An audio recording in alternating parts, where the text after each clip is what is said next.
Welcome, everyone.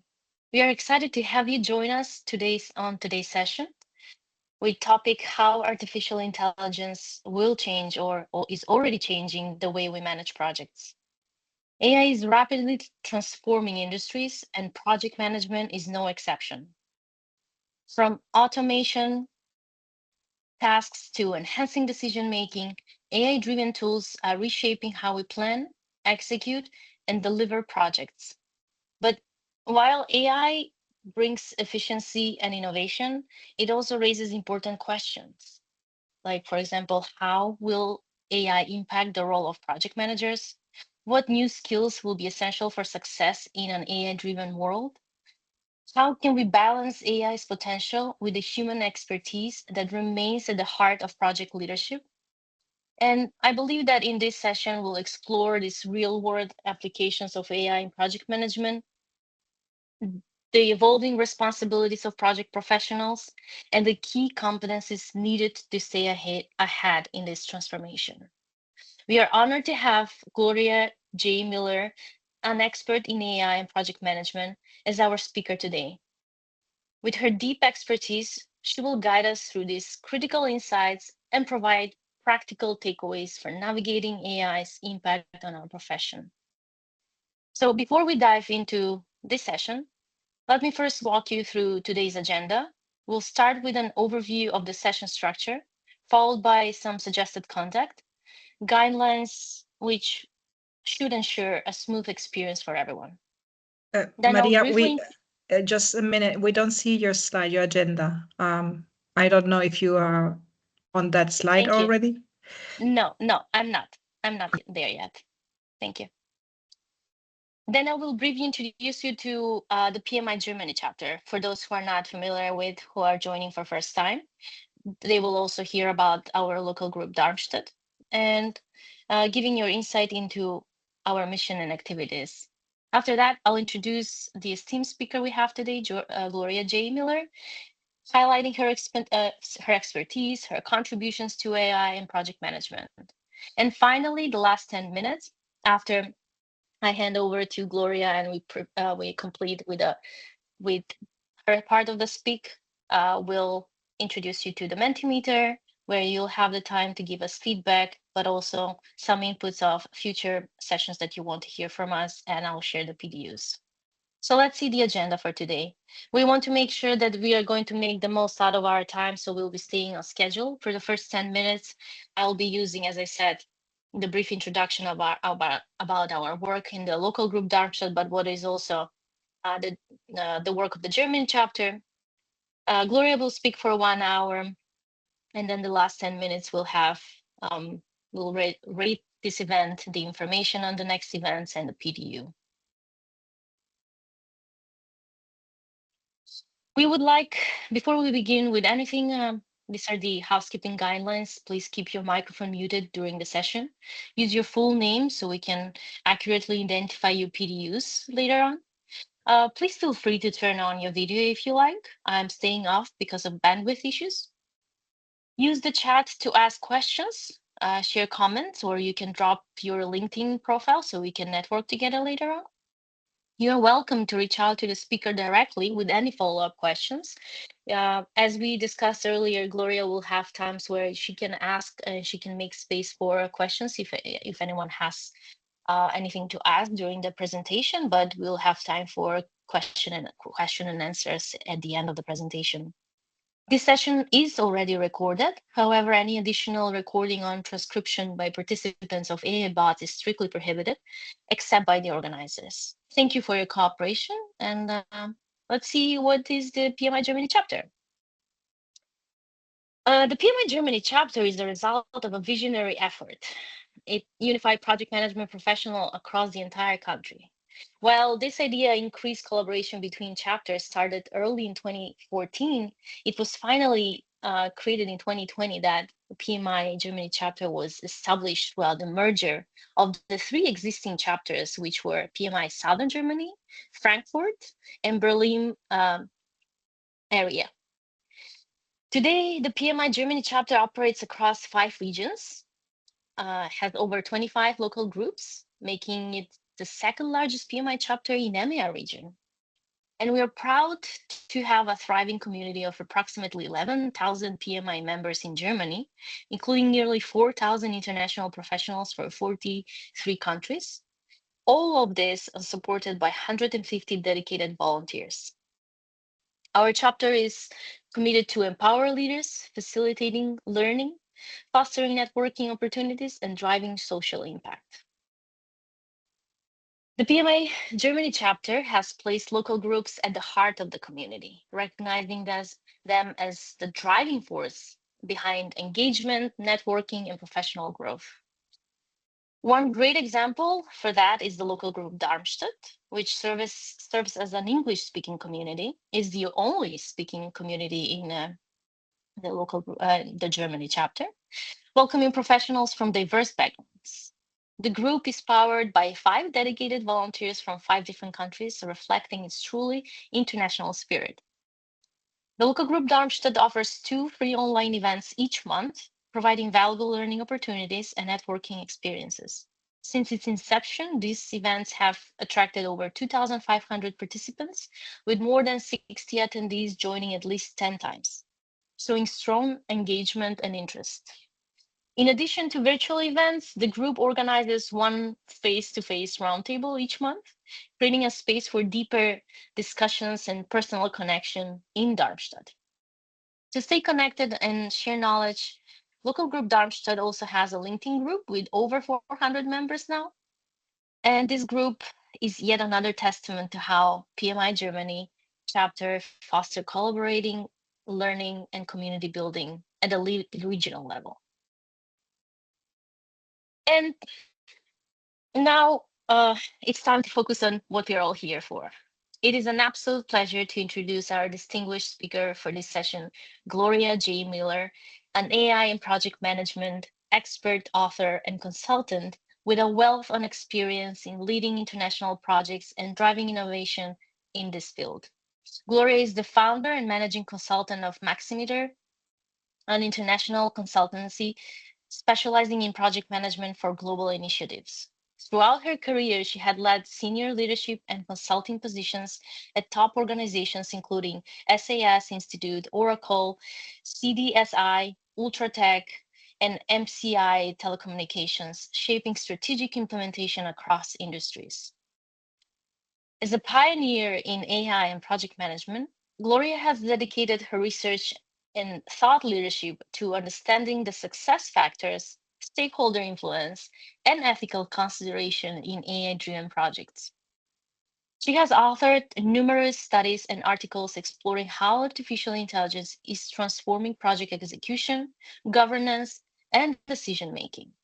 She's the author of Going Agile Project Management Practices, now in its 3rd edition, serving as a key resource for project professionals navigating agile methodologies.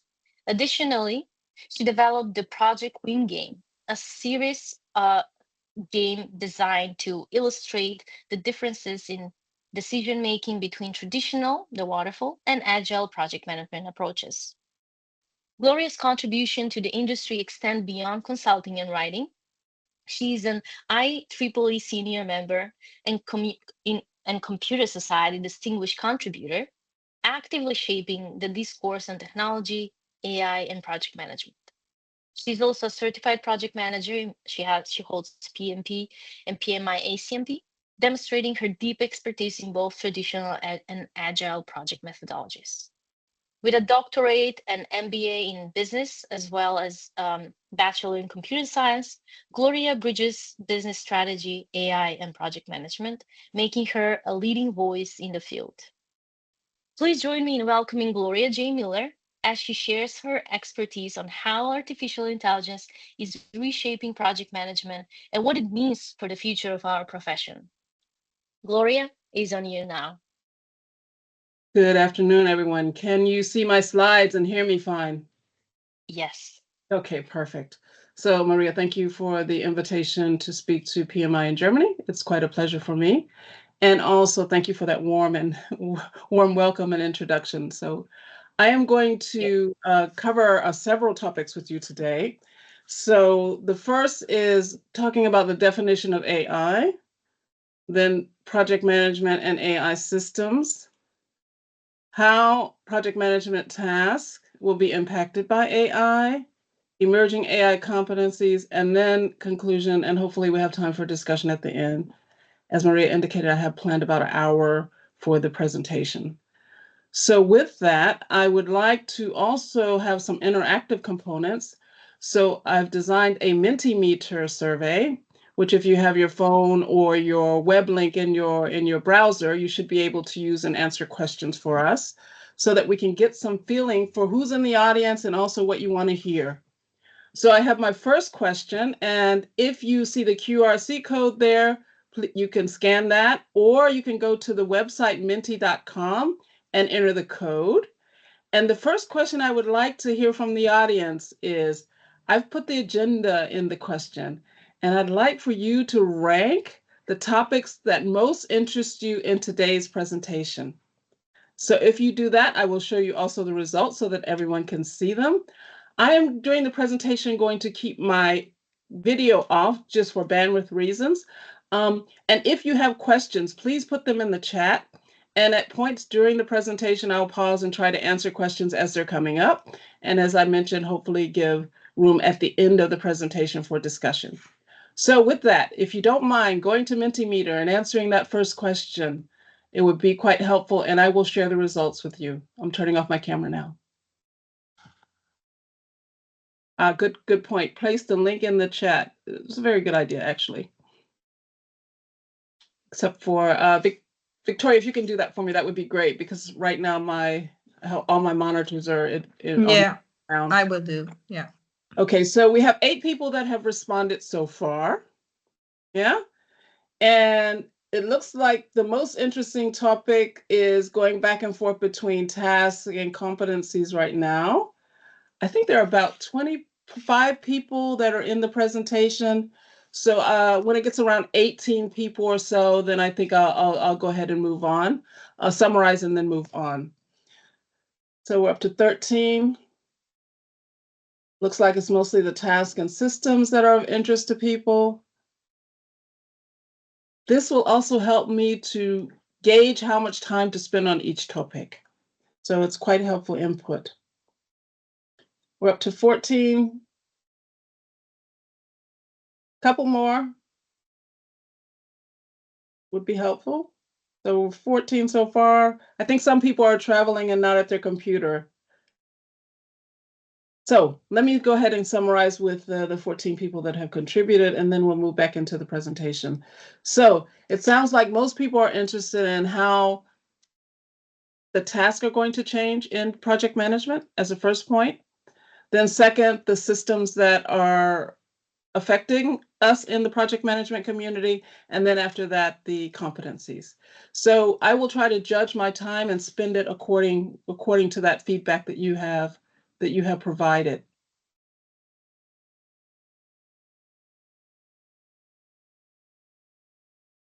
So going back to the presentation.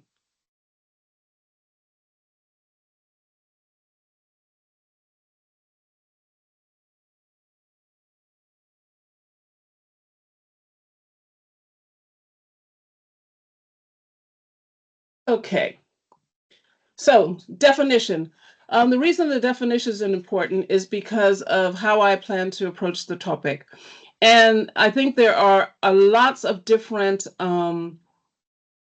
webinars, courses, feedback, all kinds of things available from different parties.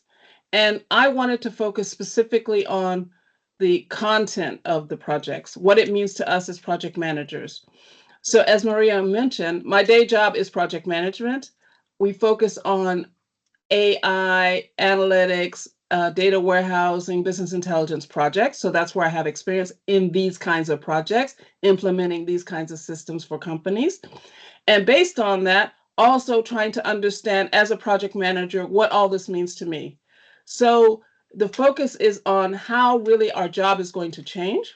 And with that, we start with just some feedback from different surveys that we can see and what we are actually seeing and feeling in the market. And the first thing is that the jobs are changing. Yeah. So there's a kind of increase, if you will, on AI in terms of how it's being integrated into different jobs and the kinds of skills that we need. The other thing is we see from the use of AI that it is actually increasing the productivity of, of work. So we're actually able to do some tasks that we previously done manually. We're able to do them more effective, more quickly, or more effective, if you will. And those productivity gains are actually translating into financial aspects as well. And then the third thing we see is that there's huge investments in this topic. So as of now, IDC, so the industry analyst IDC, is estimating that there are around 235 billion being invested in the topic of AI. And what we see is by the year 2028, which is really only 3 or 4 years away, they expect it to be 641 billion. So what does that mean? That means we have to pay attention. Yeah, there's investments, our management teams, our customers, and our employees are actually involved in that topic. So we have to pay attention to what it means to us in projects. What it means to jobs themselves is the job structures are being changed, certain jobs are being eliminated, new kinds of jobs are being created, and it's changing the way of working. So for example, there's a whole new set of jobs and activities available for people that actually look at data that is used in AI and actually tag what it means. So there are whole industries that are being created around gig work or mechanical Turk or within whole companies and organizations that are really new jobs that didn't exist before, that really just look at AI data and tagging that AI data for use. So jobs are definitely changing. So the estimate is that 80% of our daily work will change, and that some jobs are at risk of becoming obsolete, or more than 50% of that actual work that's done today being automated. And AI will outperform human tasks is the estimate. So what is the message? The message is we have to pay attention. Our jobs will change. So in terms of definitions, as I mentioned, we're working in AI projects, so I thought I would start with a high-level definition and then go into a little bit of detail so that you could also see what's behind the curtain, because as end users and consumers, most of the times we don't know what people are referring to when they talk about AI because it's very broad. So the first thing is algorithms. Algorithms are basically defined repeatable processes based on data processes and assumptions. So an algorithm can be online or offline. So for example, if you go to the hospital thinking you're having a heart attack, what's the first thing they do? They ask you a series of questions, and then based on those questions, they determine what kind of treatment or what are the next steps. That's an algorithm. That's an offline algorithm, if you will. Algorithms are also integrated into systems. I mean, what we know from social media is if you look at, your feed, your news feed, if you click on something, like something, then it shows you more of that. That is also an algorithm. So algorithms are basically the things that get implemented into systems and processes based on the technology and the data that's being derived there and the assumptions that are being made. Then the second, underneath that, now we dive into deal into artificial intelligence. And artificial intelligence is kind of an umbrella term. So it's not a specific technology, it's not a specific process. It's basically a wide range of computational methods that are, the idea is that they reproduce complex human capabilities. And it's not just based on structured data, as we know from the past with some of our data warehousing and business intelligence areas. It's also based on language, based on vision, and based on producing specific autonomous actions. So there's a whole suite of things. So it's kind of this umbrella. Underneath that, we hear a lot about the term machine learning. And now we start to get into those computer-based computational methods that are actually used to actually create models, and then based on those models, create algorithms that are based on data to find patterns and relationships in the data, and then to make predictions and change things. So that's machine learning, and you probably heard about neural networks. You probably heard about natural language processing. You probably heard about several other methods that fall into that category. So it's not just one thing. And then the final thing is generative AI. So now, I guess it was as of what was it, April 2023, when we all heard about ChatGPT, everyone's talking about generative AI. And generative AI is basically this process of using advanced technologies and data to actually learn and create content using text, images, and videos. So generative AI is that process of automating that and having repeated learning based on that.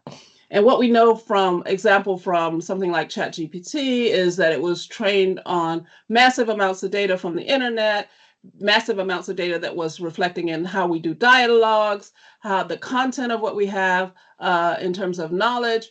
So it's based on this broad swath of information. And based on that, when you interact with it, when you interact with the process, it's basically using that data to generate content based on the interaction with you. So those are the key definitions. Just one step deeper into this topic, just so that you can also get a feeling for what it means in practice. So here is a traditional decision support process that we all know and live today. Effectively, how decision support systems have been developed is someone had a hypothesis or a theory about what it is they wanted to do. They collected data. Based on that data, they then tested their hypothesis. They used that to define models and algorithms, which we just discussed. So out of that came a system. And I'll show you a couple examples of what those were in the past. Then we used those systems to inform our judgment as people. So we always had the human judgment in the middle of the process. We took that and it was some kind of decision support or information management system for us. And then we as humans also took the decisions and the actions based on that, and then those impacted our project. So that's the process we know today. And the interesting thing is the red boxes where we know that humans are basically driving the whole process end to end. Then if we look at the kinds of methods and models that are behind those machine learning, what we know in the current methods is there have been existing methods such as linear regression, factor analysis, cluster analysis, and decision tree. And what you see here is a specific decision tree used in project management for deciding about suppliers. Who's the right supplier? And what can we see about that? The first is the question. So what's the hypothesis? What is it that we want to know? And then based on that, there's a decision that's made to determine what to do with high or risky bidders. And then based on that, there's a decision based on the performance of those. And then there's a decision made out of that. So what we could see about existing methods is they're transparent. I, as a human, could look at that and understand that clearly. It's explainable. I could explain it to a third party how it's making the decision. It's understandable. And because of who's created and how it's used, we also know that it's probably trustworthy. So that's the where we are today. Now where we're going is redefining that whole process to say, okay, now we want to have systems that learn based on the data without that initial hypothesis from humans being there.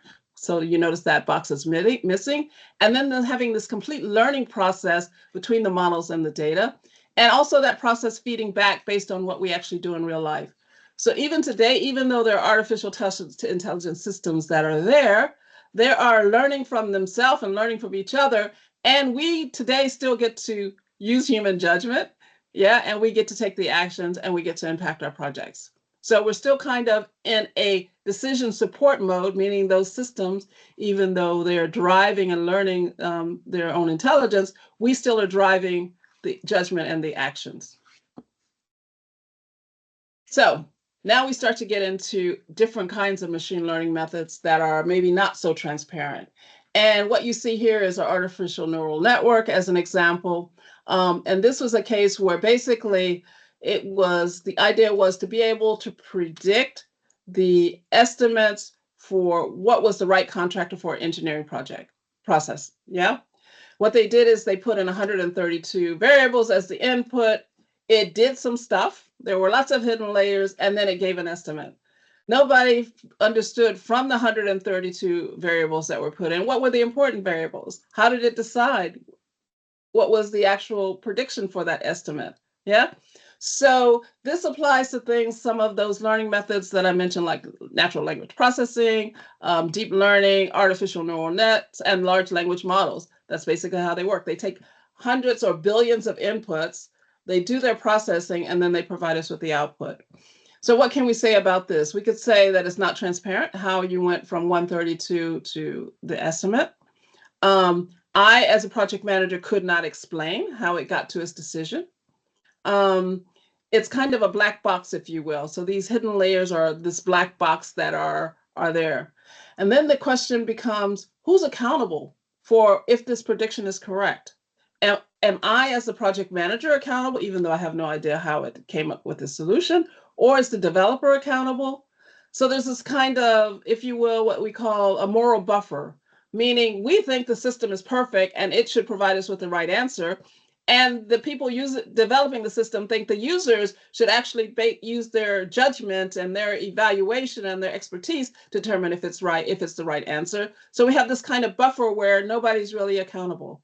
So this is kind of the mode that we're moving into with some of the artificial intelligence and the systems that are currently being put into place. So we move away from this complete decision support where we could understand everything into this new world, if you will. As I mentioned, this came from a paper about engineering prediction. At the end, they found of the 132, I think there were only 9 variables that were important after they did other kinds of analysis. So you can understand how important it is who develops it. Then large language models. So now the underpinning for things like ChatGPT and the generative AI systems are large language models. Large language models are not necessarily new, but this method of using them in chatbots is what's new. So, I mean, if you ever called a phone line and you were, had to step through the telephone clicking and pushing different numbers to get across the menu, that was based on a language model. It was taking your input based on your inputs, the language, and then making decisions. But now we have this whole world with generative AI and ChatGPT and all kinds of other analytical models. So how do they work? What we have is the large language model. What it is doing is all it's trying to do is, based on math, predict what is the next word that makes sense. And so what you see here is an example, a simple example that was provided from the research paper from Shannon, which says, okay, once upon a time, there are about 40 different fairy tales that start with once upon a time. So if you ask a question or ask it, can you produce me a story about a dragon, then it would basically look into its database, if you will, of what knowledge it has, and then it could go in either one of 2 ways. It could go based on one of the 40 stories that are there. It could say a fierce dragon, or it could go with the handsome prince, and then it tries to predict what's the next word after that, right? And then based on that, it might go down this path or that path. But if you started the process, started your prompts and your queries, and then you left and came back, it might actually go from once upon a time, there was a handsome prince who lived in a mountain. So it might jump completely somewhere else. And the reason is it's just predicting. It doesn't have a memory. It doesn't know. It doesn't understand. It doesn't think. It doesn't have a concept of truth. It's just doing predictions. It's doing math and predictions. So effectively, that's what's happening with the large language models. They're predicting based on what's in their database, what makes the sense, and they don't have a concept of truth. So they can jump around. And I think people talk about hallucinations and all kinds of other things. And this is the reason. It's because the expectation is that they're intelligent. And really what they're doing is just predicting what the next words will be. So that's large language models. So the question is, based on all of that, that gives you some background of where we are and where we're going. We did a survey in 2023 and 2024, and we asked the question about where are we today with AI and where we'll be in the future. And the questions kind of went from 1 to 10 on things are completely human controlled and will always be human controlled, to they'll be completely computer controlled and we as humans will not have any say. And we asked the question along 4 different dimensions. So from that scale of 1 to 10 to completely human controlled to completely computer controlled, we asked current level, where is it today? So where are we at this process today? And that's what you see with the box. So based on this, most people think that we're kind of somewhere here in the middle where the automation is still up to us. So we as humans are still in charge. And then with regulations, they think that the process is going to be that we're still going to be in charge, but computers are going to start taking over more and more. And by 2030, without regulations, there'll be a higher percentage of people that think that the computers will be able to more or less control the decision. So not only the decision, but the action.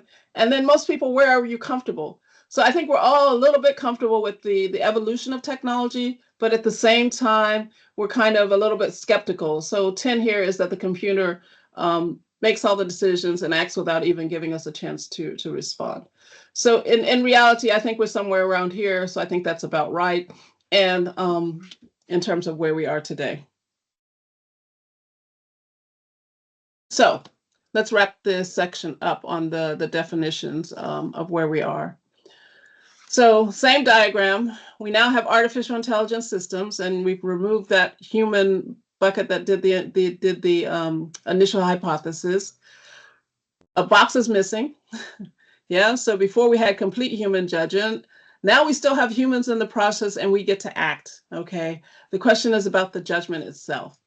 And then those actions impact our projects. So that's the line that was already there before. But now, based on what we just discussed in that definition, there are a couple of new things that we need to worry about.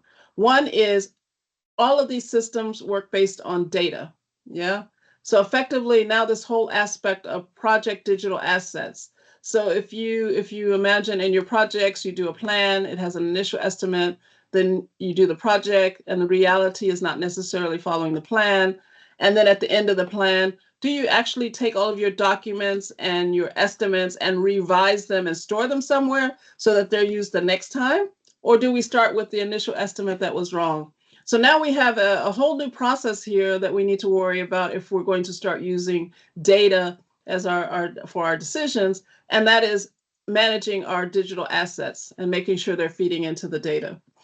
Then the other thing in our projects, the whole idea of ethics, compliance, asset management. So now there are a whole new set of activities that need to occur within our projects to make sure we're making ethical decisions and we're implementing systems that make ethical decisions, that we're following the regulations and compliance. That's a whole new set of activities. And then finally, configuration and compliance. So systems don't run from themselves. They have to be configured by someone, and then they have to be compliant with the process. So what we could see from this idea of automation, so even if we could automate systems that they took the decisions for us, we still have quite a few places where we as humans and project managers need to be involved. But not only that, we actually have new aspects that we now need to control that weren't there before. So that's the first section that we had. Summarize. Algorithms have always supported human decisions. The future trend is that artificial intelligence starts to decide, reduce, or limit human judgment. So we start to rely more on the systems. And then modern AI introduces new challenges for us in terms of transparency, explainability, accountability, interpretability, and bias mitigation. So that was our section on definitions. Yeah. I don't see any questions in the chat, so I'm just going to keep moving and now talk about project management and AI systems.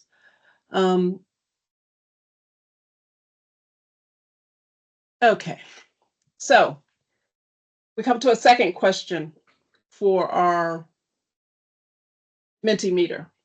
Yeah, and that question is, what tools and systems have you used in your project management work? And that question is I think it's a word cloud, if I remember correctly. So you should be able to enter any question that you have, any response that you want. And hopefully you could see the code there. It's the same code as before, and you should be able to see the question. And based on that, I will share the results with you as soon as we get a few responses.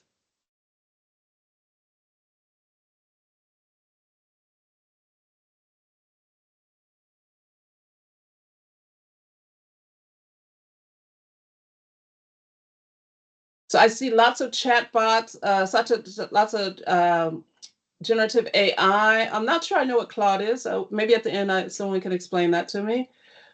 Yeah, but it looks like everyone's using, in terms of AI, ClickUp. I think ClickUp does scheduling, if I remember correctly, task assignments. So that's actually quite interesting. We have 10 responses so far. 10 people responding so far. So mostly it's generative AI, if I look at that, and a little bit of other activities. ClickUp and I think Claude are the two that I don't know so well. SAI. Okay. So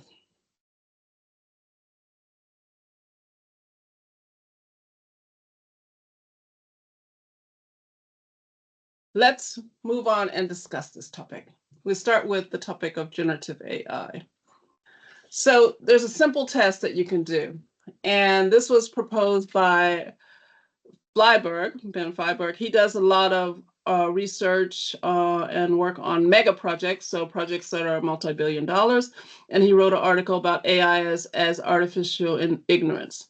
And he recommends that you do a test. Yeah, and that test is whatever you know the best. Ask a leading generative AI, ChatGPT, Perplexity, a question about something you are knowledgeable about. Yeah. And then based on the outcome of that, make a decision on how you think the quality of the AI is. Here, he gave it a prompt that says, because he does mega projects, give me a list of the 10 mega projects that cost overruns over 200%, baselined on the financial investment decision with overrun for each. Yeah, that was a prompt that he entered. And then he got a response. And what did he say about the response? Well, two of the projects that were listed there were actually the same project, just using different names. And the reason he knew they were the same project is because anyone from that region where the project was developed knows that you use alternate names for the same thing. I think it was in Boston and had something to do with the stadium there or something. Yeah. So that was one thing that was wrong with the outcome. And then the other thing that was wrong was that basically it gave the wrong estimate. Yeah. ChatGPT estimated that the cost overruns was 190% versus the actual, which is 220. And Perplexity estimated 478% overrun versus 220%.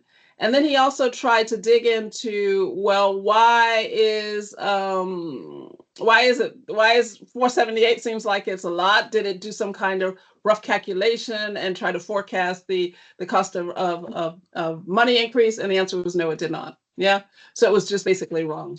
So what is the summary from his finding? The summary and the verdict is, if it is only usable if you know the subject very, very well. It makes embarrassing mistakes that only a connoisseur can detect. Yeah. So that's his summary on artificial intelligence, generative AI. So he calls it actually artificial ignorance instead of artificial intelligence. So that's one thing about generative AI.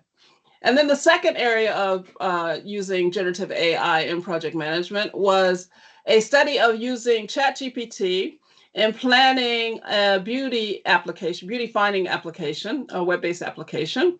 So the guys that did that, they actually did first a human-based plan. Yeah, the human-based plan took them about 3 weeks. Yeah. And then they, based on that, used ChatGPT, GPT-4, to actually do the plan as well. Yeah, so the same plan that they had done based on their work, they redid it using ChatGPT. And what they did in terms of the topics is they did all the topics from typically we find in the PMBOK. Yeah, so they created a resource plan, a quality plan, stakeholder map. Yeah, so communications plan, risk management plan. And for several of those, they had to do several iterations to get a good and reasonable plan. So it wasn't as if you do one prompt in ChatGPT and you get a good plan. They had to do several iterations, and breaking down some of the other areas. So what was their summary about the process? Their summary was that it's basically using a generative AI is very useful as an initial starting point for planning. But you have to have humans in the process. Yeah. So the human knowledge, the human expertise, the human refinements and participations are a must. Otherwise, you don't get a usable product. So generative AI, sticking with the topic. This is a adaptation we did from a PMI study, and the link for the PMI study is there. And it's looking at using generative AI in project management, and low complexity tasks versus high complexity tasks, and how much human intervention is necessary, low versus high. So you can see some of the topics that the study, as well as I think reality, is bearing out, where generative AI is really helpful and can help save a lot of time and add a lot of support to project management. So things like creating lesson learned summary, things like taking a meeting like this, the transcript, and then summarizing it, doing report generation, so uploading documents and giving it background, and having it doing report generation. So there are lots of areas where generative AI really does help us as project manager and reduce our time. Okay, so I would say we definitely have to start using it. No thoughts about it. But on the other hand, there are some areas where it's just not possible because you need high levels of human intervention, right? So business case creation, there you talk about taking lots of disparate information, analyzing it, coming up with an overall case, budget, investment plan, something where you really require a lot of reliability. So that's something that probably generative AI is not useful for. I did add a couple points here based on my experience. So gathering and structuring historical data, proposing project plans, and user stories. So I found it quite useful for a new topic to ask it questions, see what the baseline is that it gives, but then do exactly what Flyberg, as well as the previous study, says, take it to the real experts and get it verified. But at least you have some input or a starting point. So you don't start with a blank sheet of paper. And then actually it's very good at structuring documents and structuring arguments. So those are areas that I found that it's quite useful. So that was generative AI.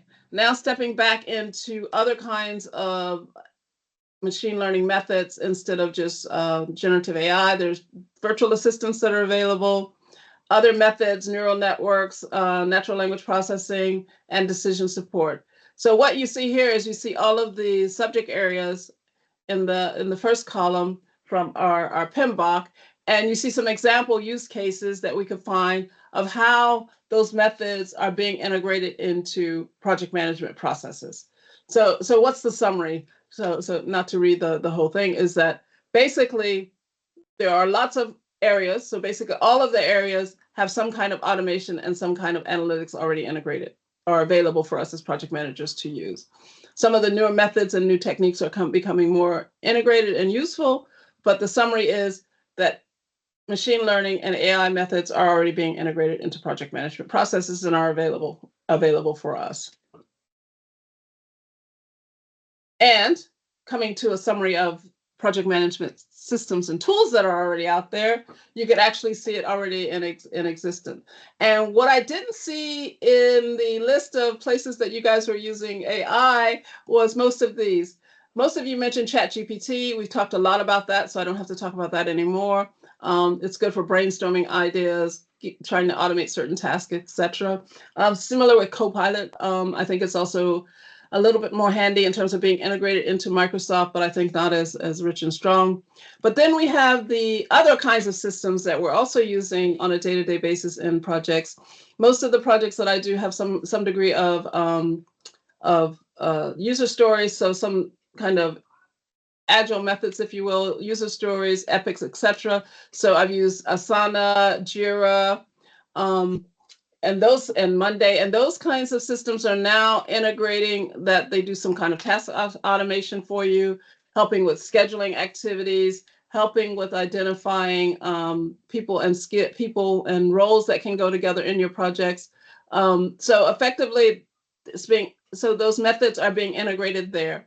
The other thing is Microsoft Project that we all know and love because I'm sure you use it on a daily basis. I'm sorry, I'm just kidding. It's very good for planning and resource allocation and some knowledge management aspects as well. Some of you mentioned Perplexity from PMI, which is basically focused on the project management topics and built on a lot of the intellectual property from PMI, and is very good at analyzing there. So what's the summary? The summary is that basically almost every tool that you're touching today in project management has some degree of artificial intelligence or machine learning integrated. And more it's moving not only into the non-generative type, but also the process of generating based on the content that we have. So what's the summary on the tools? Generative AI is very, very useful, but not very intelligent. This is the first point. There are different types of machine learning algorithms that exist in project management, in all of the project management knowledge areas. So if you're not already considering some, you should look into what else is possible for you. These methods are incorporated into the project management systems, and it will impact your task. Yeah, it will impact what you must do and how you must do it. So that's the summary from the systems. Yeah. Next, we get into the topic of the task. And in this topic, we have the next question. What percentage of project management tasks will be taken over by AI? So I would like your input before I discuss my view on what percentage of tasks will be taken over by AI. And then we'll see how that fits. 80, wow. 80 to 90%. I'm shocked. I'm just shocked.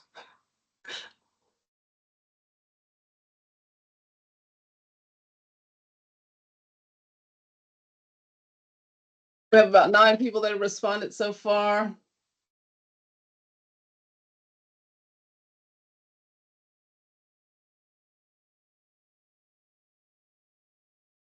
So we have two, it looks, of the 12 people, we have 2 camps. Yeah, it looks like.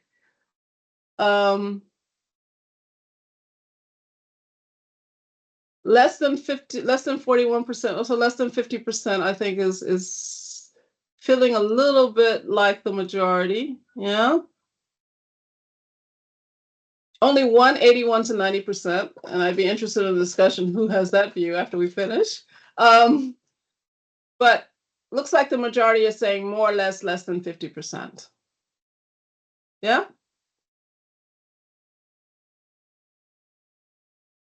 Okay, so roles. We're going to go through an example of how the tasks are changing. And in that, I'm going to use an example project that's based on the Scrum methodology.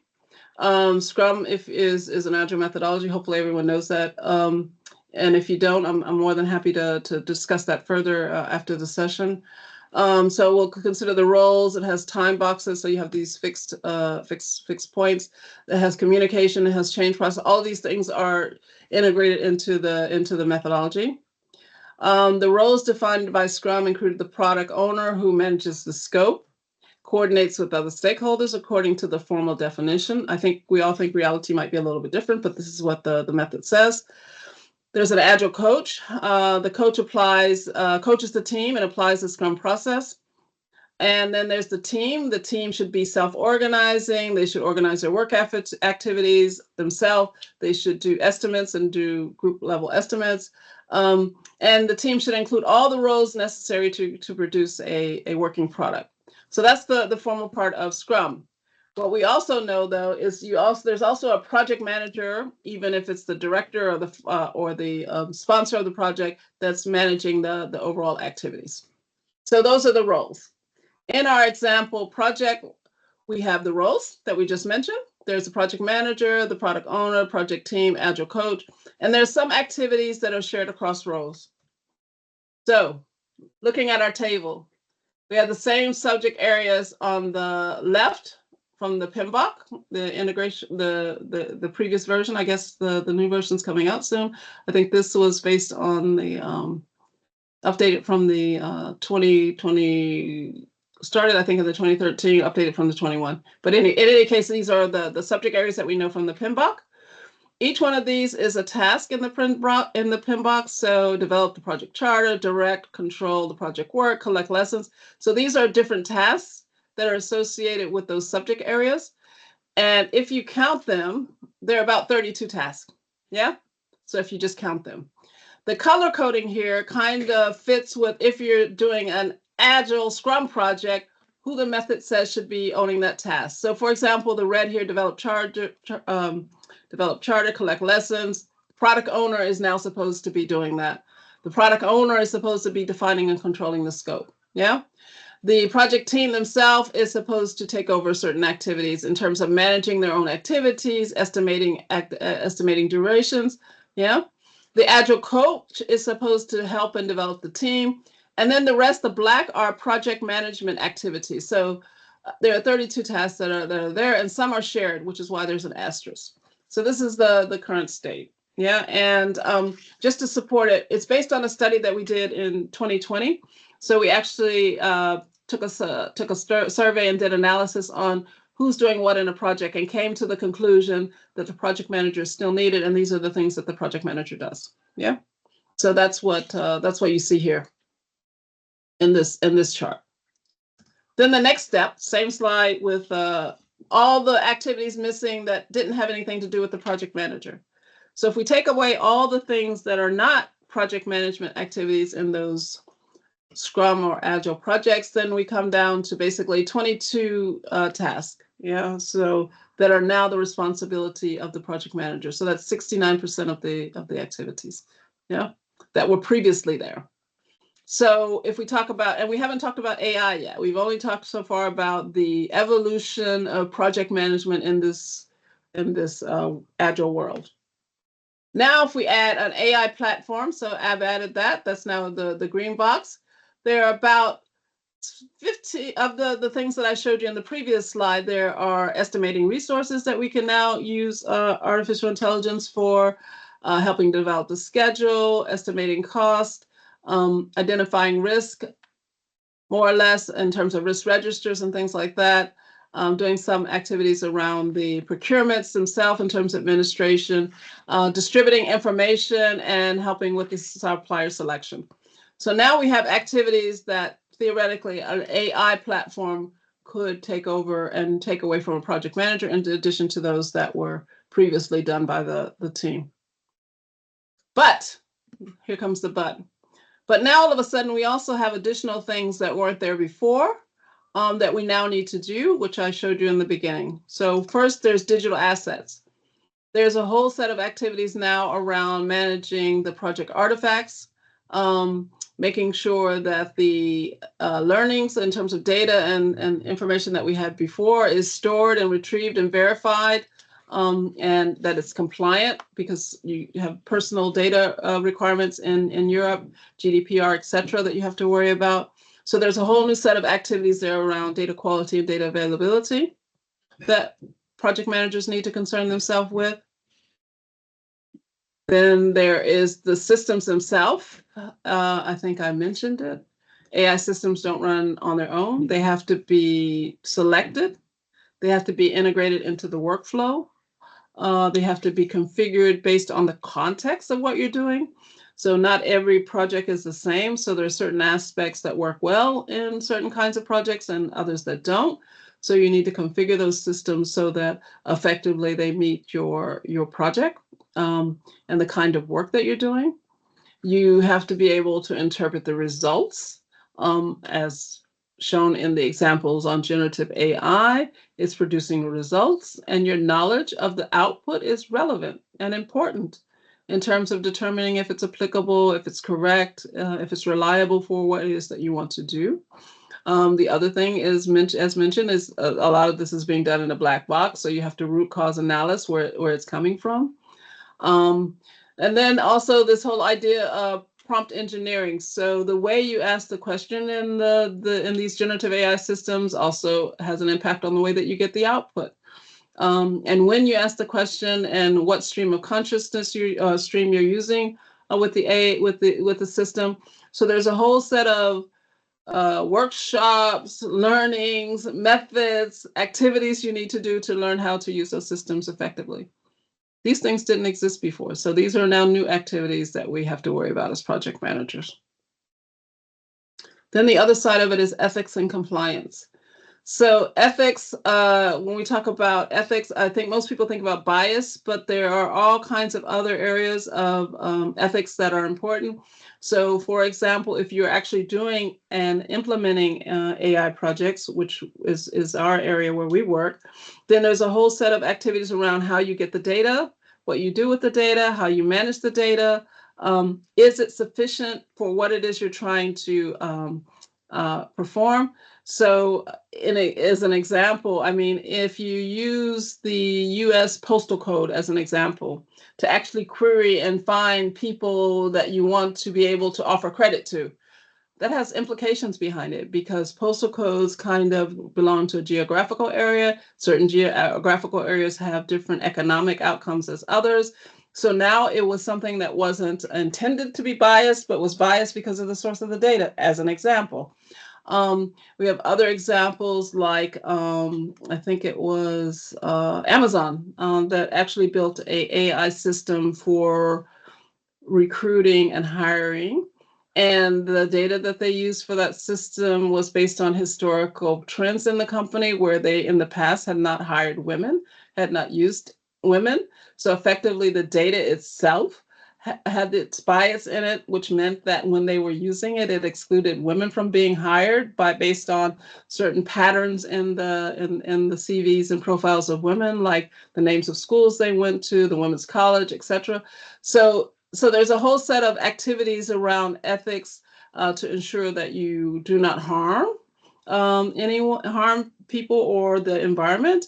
And those have to be actually managed, understood and managed within project teams. So the whole ethics area and avoiding bias is a huge, huge topic.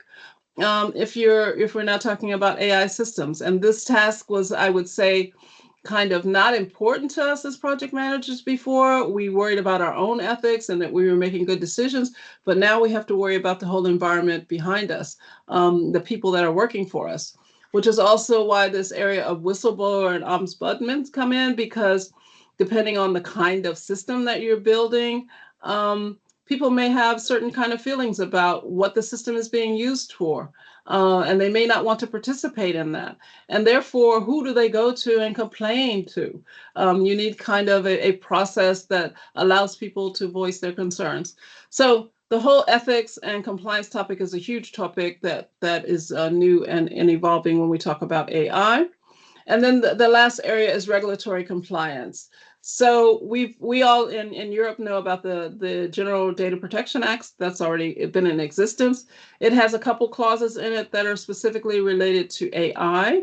One is, of course, the data and how you use personal data that we already know, but also it has clauses and requirements about how you profile people, yeah, what you're allowed to do and not do. So that's already in existence. Then we have the EU AI Act, which was published and became in effect last year, August 2024. The EU AI Act has a whole set of requirements for how it classifies systems that are artificial intelligence and what you can do and what you can't do related to those systems. So it has classifications for systems of things that are completely 100% prohibited. You're not allowed to do it all. And then it has other the high risk area. So things that you're allowed to do, but if you do them, they're highly regulated. And you have to register the system. You have to go through conformity checks. There are a whole set of risk management criteria that you have to fit. I think we just did a presentation last week, and I think there were about 10 to 12 new areas that project managers need to concern themselves with if you are managing AI projects. And then if you're interested in that, I think we have another workshop coming up sometime in the future. But there's a whole set of activities that you have to worry about if you're doing high-risk systems. And then the third category of systems in that regulation are not high risk, so they're limited risk.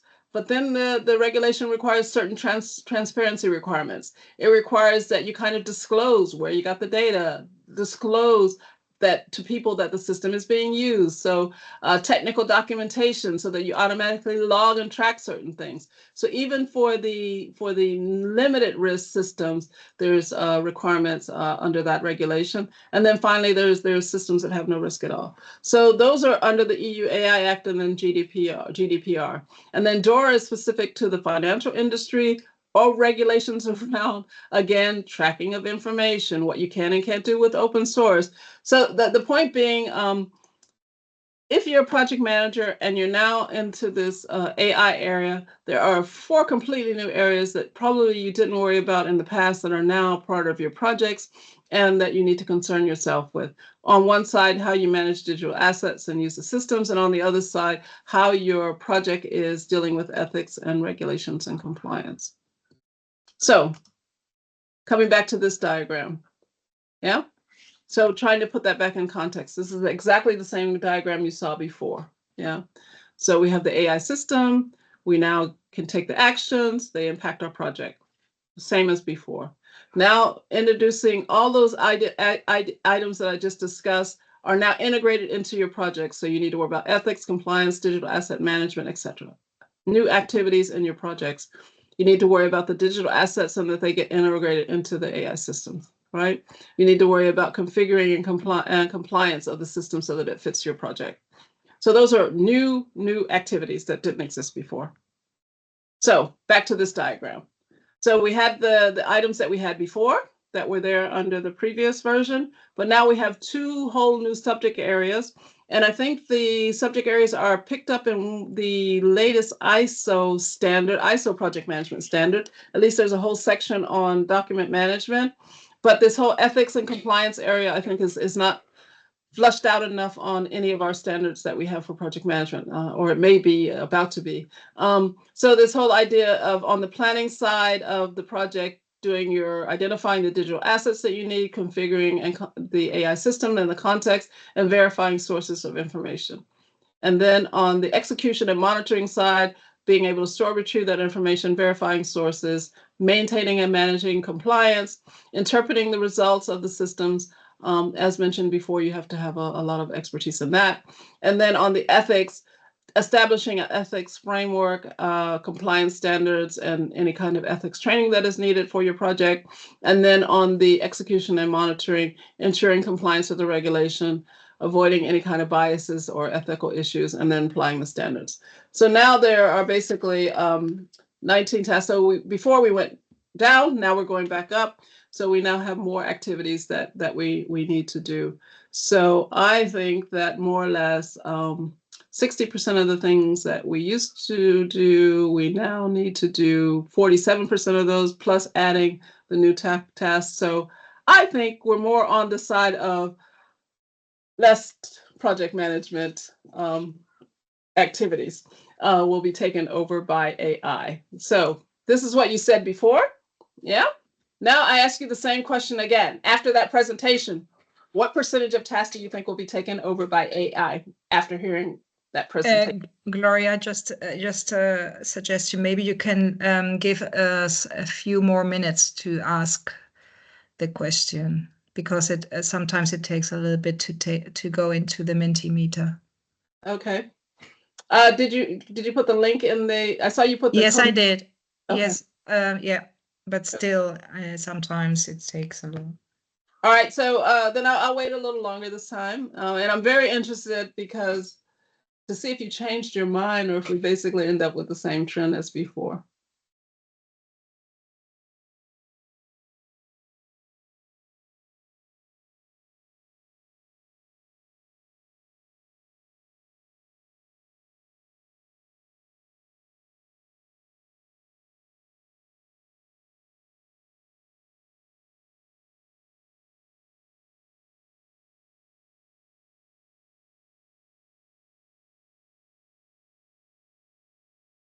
So we have 13 people so far. It's slightly different, but there's still a tendency that maybe more than I expect will be taken over. But it's interesting to see the difference from the previous one. So yeah, so we have 14 people so far.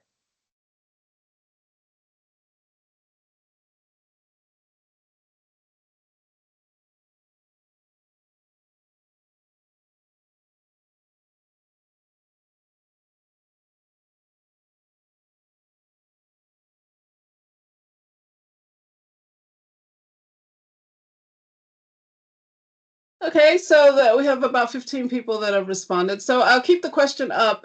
I mean, so you'll still have time to respond, and we can look at the results afterwards. But it's quite a bit interesting.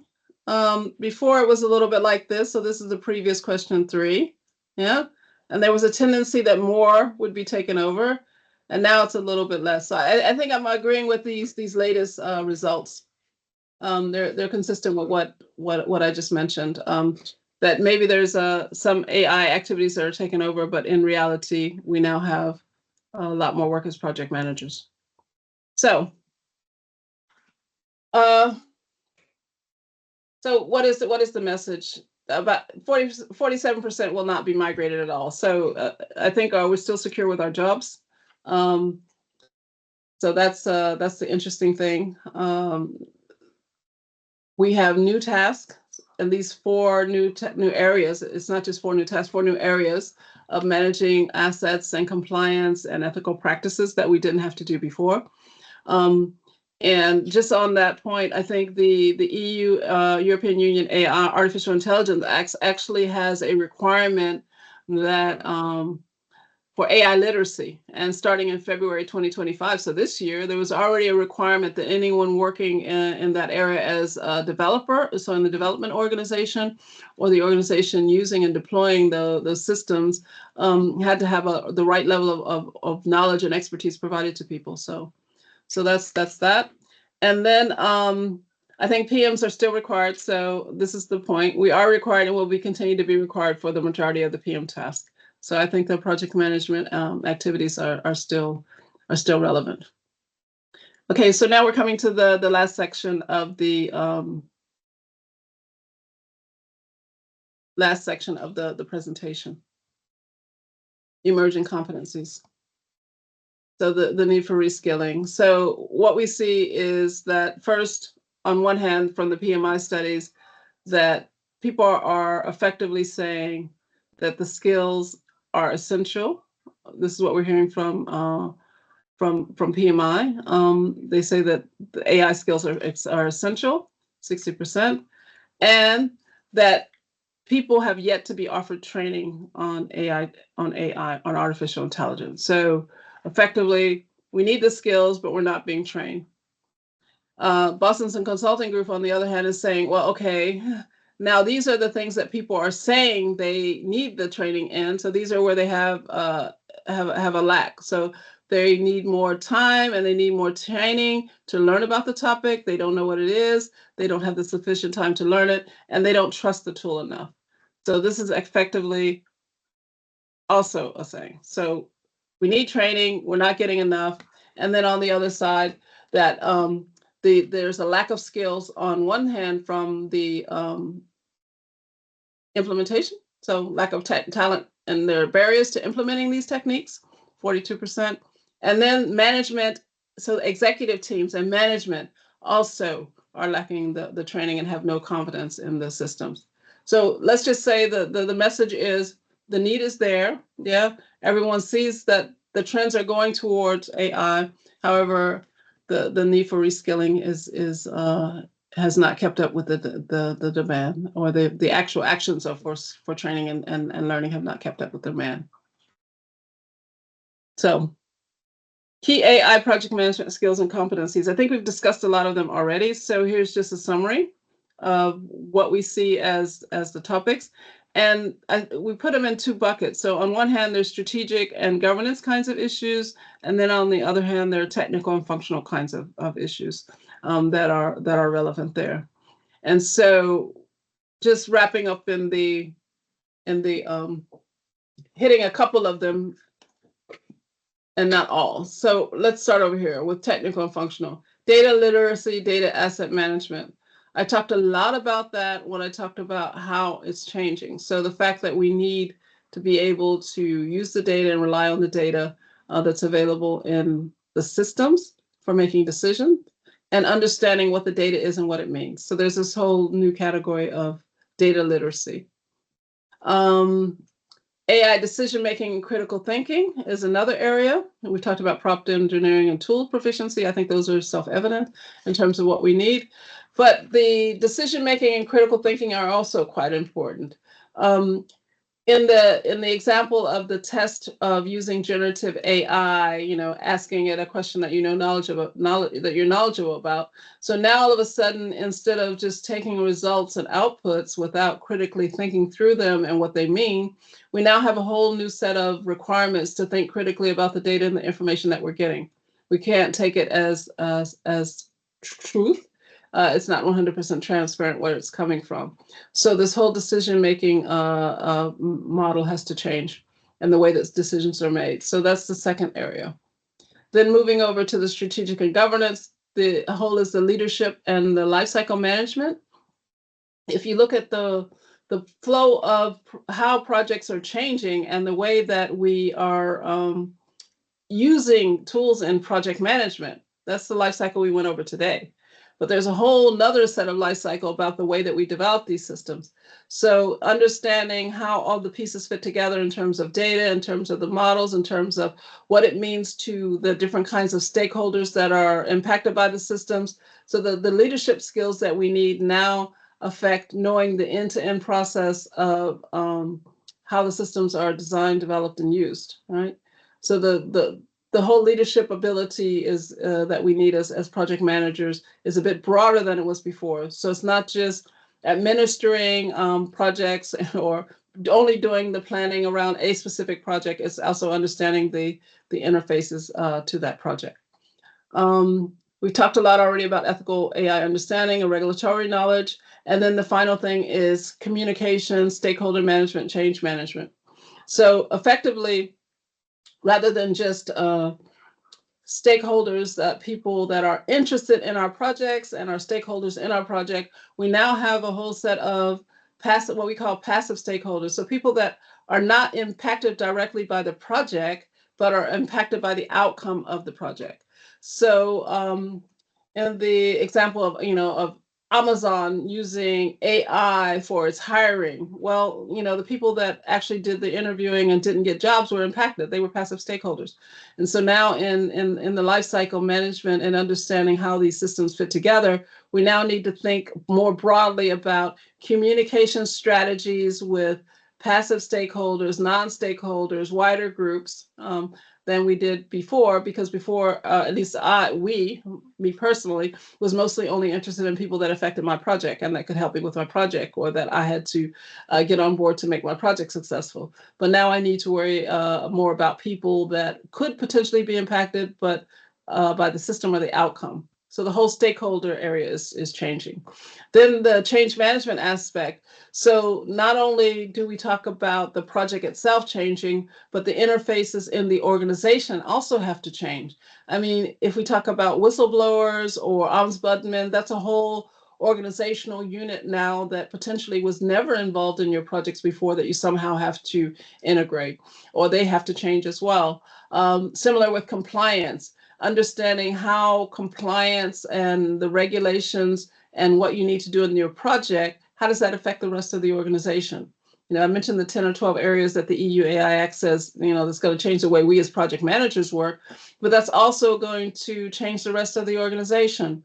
Then the business users and the consumers of this output, the whole idea that they need to have critical thinking in addition, and not just take the outcome of the system and use it, creating these moral buffers where they think you're responsible because you developed and you think they're responsible because they use it. So the end users and the consumers and the business users. So I think there are a whole set of areas for change management as well that you have to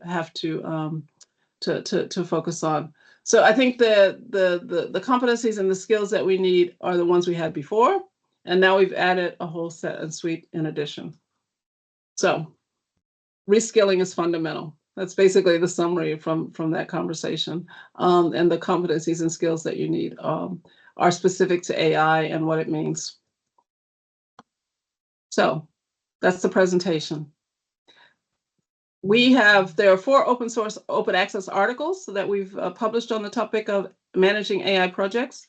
The first one is, and you can just download them. You don't have to register or anything like that. You just go to the links. I think we'll give them to you after the survey, after the workshop.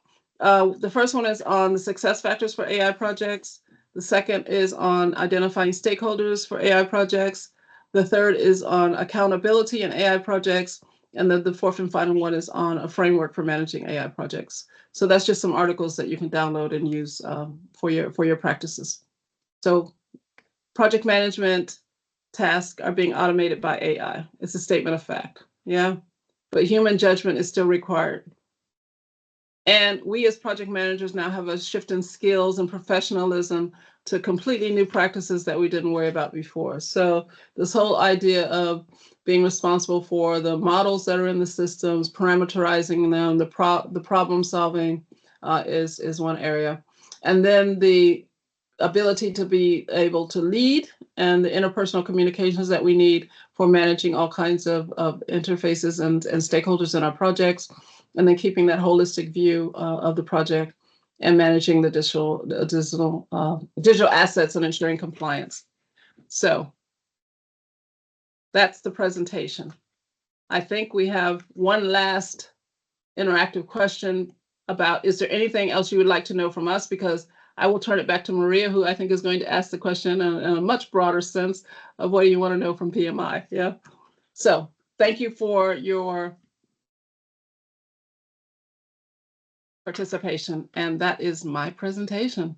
Maria. Thank you, Gloria. Thank you so much. We learned a lot, and I'm glad that I have to confirm that definitely changed my mind in presentation. I was leaning towards the right side, but I never took in consideration all the new skills that we have to develop as project managers to take in consideration the ethical part, everything that you have mentioned. And Jörg also, he's written in the chat that looks like shifting left. He identified the shift towards left after you brought new perspectives. Yeah, that's And yeah. And Caleb, he mentioned that we are looking at tasks, but what could be interesting is also how much time could be saved by using AI. And I would add here that while we are saving time while using AI tools, we the time that we would spend for the tasks that we used to do now is replaced with AI, but we have new tasks that we have to focus on. And maybe years from now, those tasks will be replaced by AI, but something new will emerge for us to having our energy into. And I don't think PM will ever be redundant, at least not for us to worry for the upcoming 10, 20 years. So, and I also would comment on that, because you save tasks on one hand of, maybe getting it to format a document for you or asking a question, but the amount of time you need to do to verify the sources behind it and make sure that it's correct and consistent, if you talk about Gen AI, is quite significant. So it kind of balances itself out in that regard. But I think it does add some value. So I'm not suggesting that there's no value added or no time saving, but I think you have to look at it from the holistic point of view. Yeah. Right. And Michael is or Mikhail is mentioning that I think the additive of executives is what might put PMs to danger, because he thinks that they think that the PM can be replaced by AI to a large degree, and that's worrisome.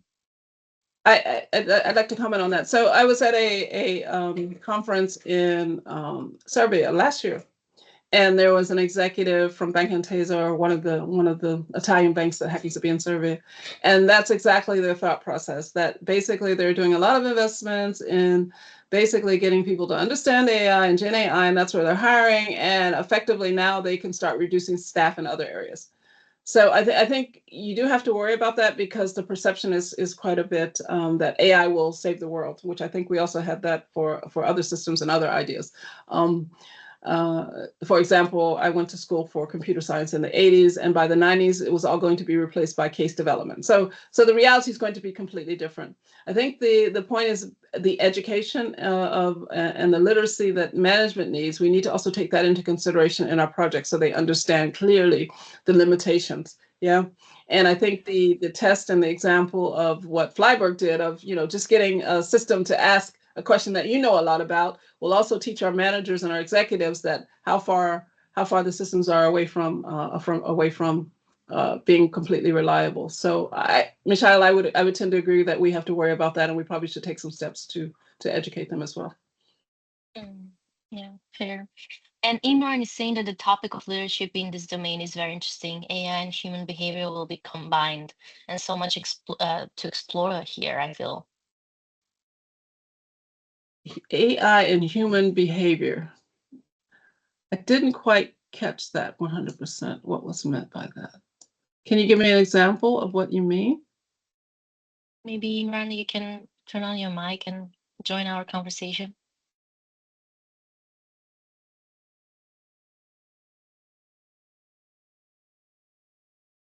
If he's still on the call, I'm not sure.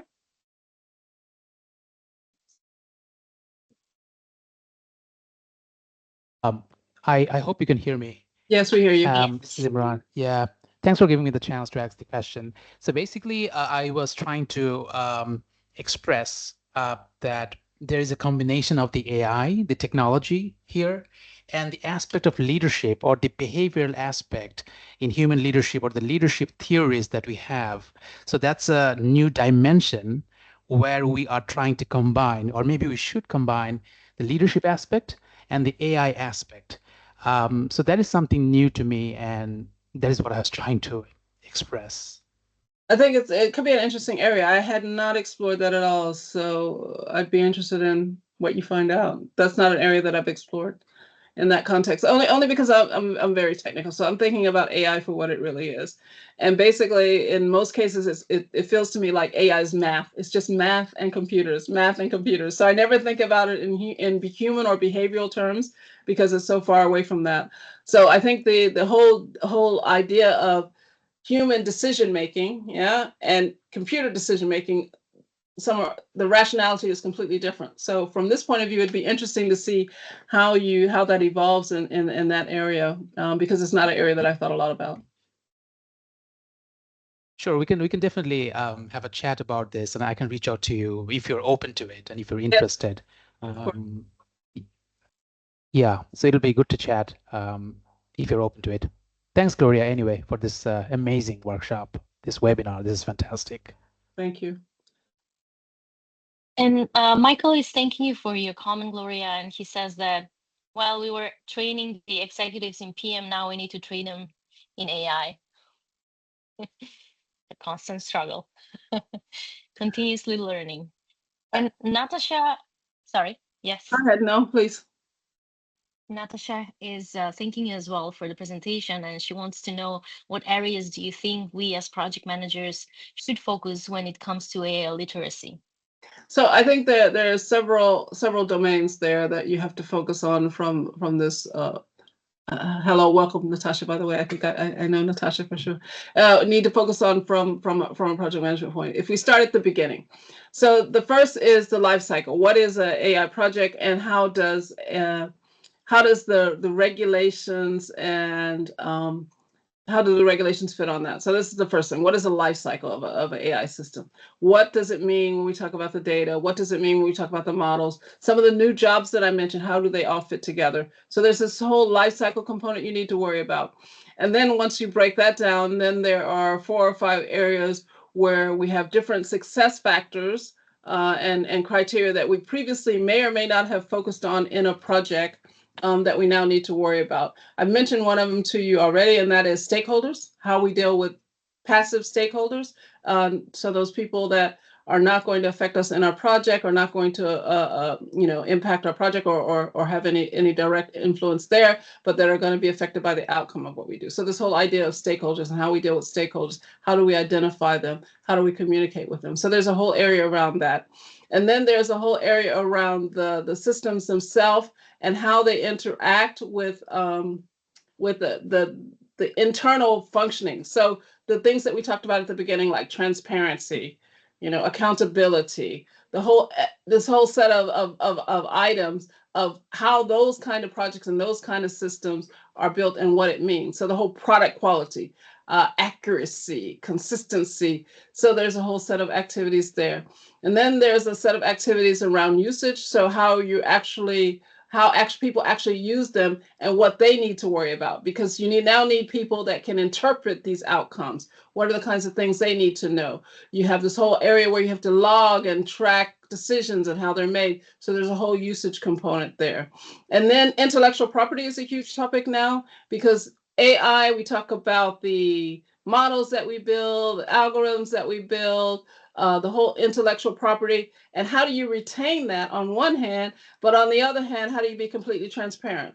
Yeah. So there's a whole set of topics around intellectual property, the benefits of it, etc. So I mean, I think I could probably go on for quite a while. I'll stop in just a second though. So and then there's when you're developing these kinds of systems and working with these kinds of systems, there's a whole environmental aspect. I think probably most of you've heard, every time you do a query on ChatGPT, it's like producing environmental emissions the size of 5 cars, when you're doing just a simple query. So if you imagine when you're building these systems, the whole environmental impact of training a large data model and running something over a week. These are huge impacts of water, of energy. So there's a whole environmental component that is existing there as well, in terms of development of the system and the impact on the community around it. So the whole societal piece of the project. So not to go into too much detail, but there are about 4 or 5 areas where you need to dive a little bit deeper in order to understand AI, and then understand what it really means, and to be really literate, I guess is the right word in the topic. I hope that answered the question without too much detail. I think that was very valuable, and we have a lot of presentation, as we mentioned earlier, 2 every month.